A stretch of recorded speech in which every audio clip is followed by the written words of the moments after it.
What's up, everybody? Pete Pardo here from Sea of Tranquility. Welcome to another edition of What's Hot with Sea of Tranquility, bringing you new reviews all the damn time here on the channel, no longer just on Wednesdays, right? Today we're going to take a look at a pretty newish album from a very cool Japanese fusion band, released I think in like October of last year, so it was late last year. I've had it for a bit, just getting to it now. The band is called Dezolve. The album is called Asterism. Some of you may recall our very own Eric Porter gave us a really nice write-up on our webzine, which if you do a search for this album on Google, that's the first thing that comes up, Eric's review. Very, very cool. So let's take a look at this. First, we got the little OB strip, right? I always save those. I don't know why, but I save them. It's part of the original packaging, right? So there you have it. Pop the disc out. Lots of blue here. Lots of blue. And the booklets, more blue. You've got liner notes on who plays on what, so on and so forth. Not a lot of info. So the band, let's see if I can figure this out here. And apologies if I kind of butcher some of these names. Shoya Kitagawa on electric and acoustic guitars. You got Jun Tomada on acoustic piano, synths, and keyboards. You got Takuma Kaneko on electric bass and fretless bass, and on drums you got Mayoki Yamamoto, and yeah, that basically makes up the band. Very talented. I know they have at least one other album. I'm not sure exactly how many they actually have. This is the first time I'm listening to them. I want to thank George Lemie for turning both Eric and myself onto these guys. He mentioned this on a previous episode of 4 Fusion Friday, and of course we were taking note, and Eric jumped on it right away, and I went and picked up one of these directly from Japan. So yeah, really good. So what do these guys sound like? First of all, 12 tracks on here. It's a very long album. It's like 75 minutes long. That's really the only kind of bad thing I can say about it. And that's not necessarily a bad thing. I get, there are people who are of the opinion that like you want more music for your money. And I totally understand that. I just find at my age, at 59 years old, 75 minutes is a long haul for any album where I'm at, right?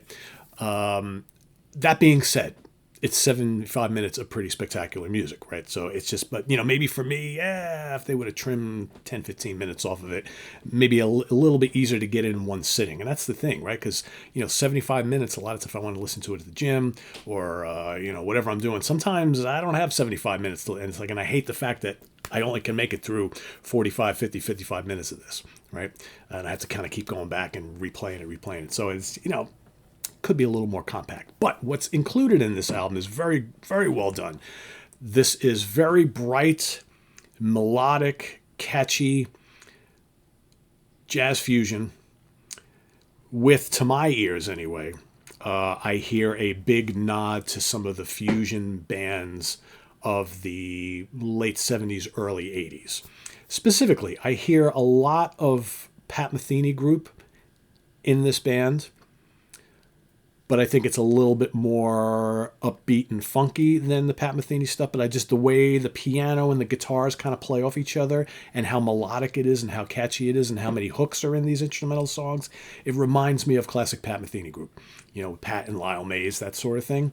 I also get, and again, way more adventurous, but I also get the melody is the most important thing in the song, not the chops, kind of like early Spyro Gyra. But again, a little bit more adventurous. The guitar work is incredible. The drumming is outstanding. And the rhythms, the funky rhythms are really, really good. But to me, this whole album succeeds based on the guitars and the keyboards working well together, creating great melodies. And you get that throughout the whole album. And it's very, like I said, it's very bright and uplifting, and they don't just want to show you chops just to show you chops. They don't rely on that at all. This is very, very song-based, but very impressive, very tight arrangements. The opening track, Gemini, is amazing. Big Dipper is so good. Nebula Dance is another really good one. And I love Star Eater. Terrific. But the whole thing is excellent. Like I said, it's a long album, 75 minutes. So for those of you who, 75 minutes of a pure instrumental album is kind of a slog, I get it. But this is high quality all the way. High quality all the way. maybe would I've liked to heard a little bit more stretching out and ripping from the players? Yeah, possibly. But it's like I said, it's more song-based, expertly produced and arranged. I really can't say anything bad about it because it's just that good. So the little things I'm saying are kind of nitpicking, but I definitely want to hear more from this band. I think they're extremely talented. I'm going to give this an easy 4 out of 5 stars, probably pushing 4.5 for me. It's that good. It's that well done. So go check it out. Dezolve by Asterism by Dezolve. I should have put the band name a little bit bigger, but that's whatever. Dezolve is the band. Asterism is the name of the album. It's quite good, folks. Japanese fusion. Doesn't get much better than this. And I urge you to go check it out. So thanks again. Visit us on the web at www.seatranquility.org. We're on Facebook. We're on YouTube all together all the damn time. Please subscribe if you haven't already and click on that notification bell so you get alert of all of our content as a post. And please do hit the like button before you leave. Also down below we got the links to our Ko-Fi page for channel donations, our merch page, our Cameo page, and the Sea of Tranquility membership options all down below. Thanks in advance for all your support there. It's greatly appreciated. And we'll see you soon here with more stuff. I am Pete Pardo. Thanks for watching. Bye-bye.